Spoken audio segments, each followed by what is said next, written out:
सबसे पहले तो मैं आपका धन्यवाद करता हूं कि आपने मेरी विकट परिस्थितियों के अंदर मेरा साथ दिया। और अब जो ये एक लड़ाई हमने जीती है उसमें आप सबका प्रेम प्यार और सहयोग जो रहा उसके लिए मैं सदा आपका आभारी रहूंगा। अब मैं आपको बता दूं कि ये जो लड़ाई है वो ये है कि मुझ पर हमला हुआ था करीब 8 महीने पहले 7 जुलाई को। और उस हमले को ट्रेस आउट अब पुलिस ने किया है।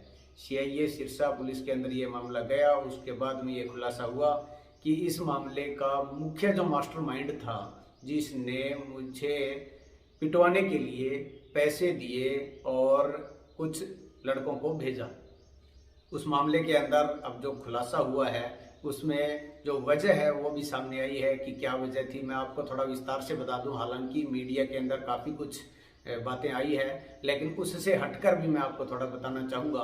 वो ये है कि ये जो हमला है वो मेरी जो एसडीओ है उसके खिलाफ 3 खबरें लगाई थी उसको लेकर था। और वो क्या था कि मेरे पास जून 2021 के अंदर एक बेलदार है पब्लिक हेल्थ फतेहाबाद में, उसका फ़ोन आया और उसने बताया कि उसके पास आशीष गर्ग और उसके अलावा कुछ और जो कर्मचारी हैं उनके भ्रष्टाचार के काले कारनामों का जो है पूरा रिकॉर्ड है। आरटीआई से उसने कलेक्शन कर रखी है और उसको लेकर उसने कई बार स्थानीय कुछ पत्रकारों को अपने इंटरव्यू भी दिए, लेकिन वो किसी ने नहीं छापे। तो उसने बताया कि फिर मेरे को आपके नंबर किसी साथी ने दिए हैं और उसने कहा इस तरह की अगर खबर छपवानी है तो वो हनुमान पुनिया है, वो छाप देगा, वो किसी से डरता नहीं है, वो किसी के दबाव में नहीं आता है। तो उसने मेरे को बोला कि मैं इस उम्मीद में आपके पास फ़ोन किया है। तो मैंने कहा भी बिल्कुल, अगर आपके पास डॉक्यूमेंट है तो आप आइए और आपका इंटरव्यू करके हम बिल्कुल छाप देंगे। तो मैंने उसके रिगार्डिंग 20 जून और 22 जून को 2-3 खबरें उस एसडीओ के खिलाफ, उस डिपार्टमेंट के खिलाफ मैंने छापी थी। उसके बाद मेरे पास उस एसडीओ का किसी तीसरे बंदे के माध्यम से प्रलोभन भी आया, जो कि मैंने रिजेक्ट कर दिया। और उस रिजेक्ट करने के बाद टीस जो थी उस खबरों की, और भविष्य में और ज़्यादा कोई खबरें ना लगे, उसको लेकर उसने ये षड्यंत्र रचा और मुझे पिटवाने का ये काम किया। और उसके बाद जब मुझे पिटवा दिया तो भी जो मुख्य उसके जो पीछे पड़ा हुआ था उसका जो कर्मचारी था, उसने उस मामले के अंदर दोबारा से अपने लेवल पे और प्रयास उसने जारी रखे। तो उसके बाद 20 अगस्त को उस जो बेलदार है उस पर भी इस आशीष गर्ग ने पैसे देकर गुंडों से पिटवा दिया, उसके पैर तोड़ दिए।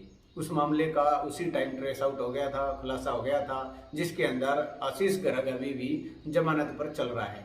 लेकिन अब सीआईए के अंदर मामला गया तो ये पूरा का पूरा माहौल जो है वो जो कड़ी से कड़ी जुड़ती गई और उसके अंदर ये खुलासा हुआ है। हालांकि अब कुछ साथी ये कहेंगे कि मैंने तो आरोप वीडियो पे लगाया था, तो वो भी मैं आपको बता दूं, क्योंकि उस समय जो हालात थे, जो सिचुएशन थी वो यही थी कि मैं बीडीओ ऑफिस के खिलाफ भी कई खबरें की थी, जिससे बीडीपीओ जो है वो मेरे से टीस रखे हुए था।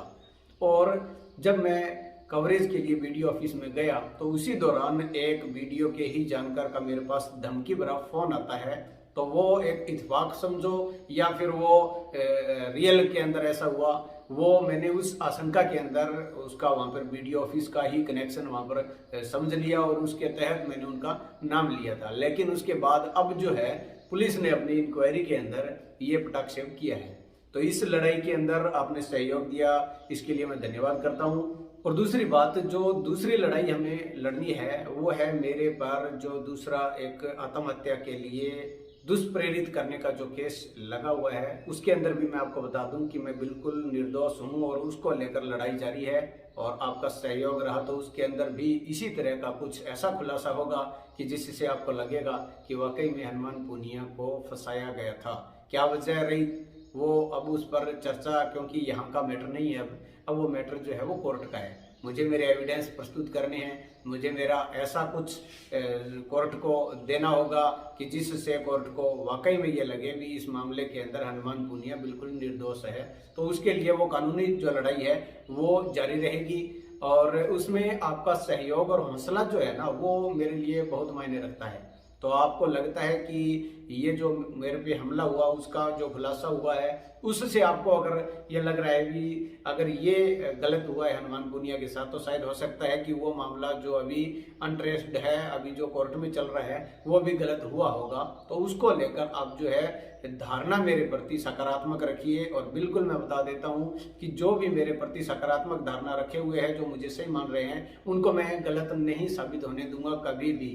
मैं कभी भी ये ऐसा नहीं होगा कि आपकी भावना जो है मेरे प्रति है और मैं आपको कहीं गलत साबित होने दूं, ऐसा मैं नहीं करूंगा कभी भी। ये आप मेरा विश्वास मानिए और आप इसी तरह से मुझे आगे भी प्रेरित करते रहिए। और दूसरी बात, ये इतना कुछ होने के बावजूद भी मेरा जो हौसला है, जो पत्रकारिता है, वो जैसे पहले थी वैसे भी आगे ही रहेगी। तो इसलिए कोई भी खबर हो, किसी भी तरह का आपको लगता है कि इस मामले के अंदर हनुमान पुनिया का जो ये प्लेटफॉर्म है वो हमारे काम आ सकता है, तो बिल्कुल आएगा।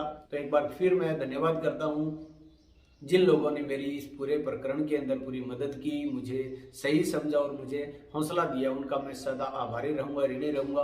और इसके अलावा सिर्फ मैं यही कहूँगा कि हमें जो है भावना में कभी भी नहीं बहना चाहिए। ठीक है, मेरे साथ जो दूसरा हादसा हो गया, तो दोनों हादसों को मिलाकर इस तरह से मुझे विलेन साबित करने का प्रयास किया गया, तो भावना में नहीं बहना चाहिए, खुद का विवेक से सोचना समझना चाहिए और उसके बाद ही हमें कुछ लिखना चाहिए, कुछ बोलना चाहिए।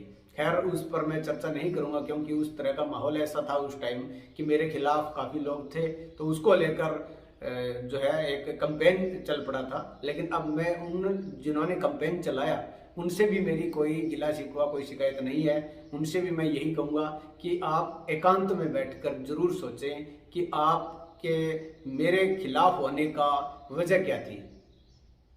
आप किसी भी एक कोई, चाहे हो सकता है कोई खबर के रिगार्डिंग हो, क्योंकि आमतौर पर मेरे खबर के अलावा तो मैंने कभी किसी के साथ ऐसा कुछ हुआ नहीं है पर्सनली तौर पे, तो खबर के संबंध में हुआ है, तो वो आप जरूर ये सोचिए कि क्या जो खबर मैंने छापी, हालांकि ठीक है कि मैंने कंप्रोमाइज नहीं किया, वो खबर छापी, मैंने पत्रकारिता की है, लेकिन क्या आप ये कह सकते हैं अपनी आत्मा से पूछना कि क्या मैंने गलत छापी थी, क्या वो खबर नहीं थी?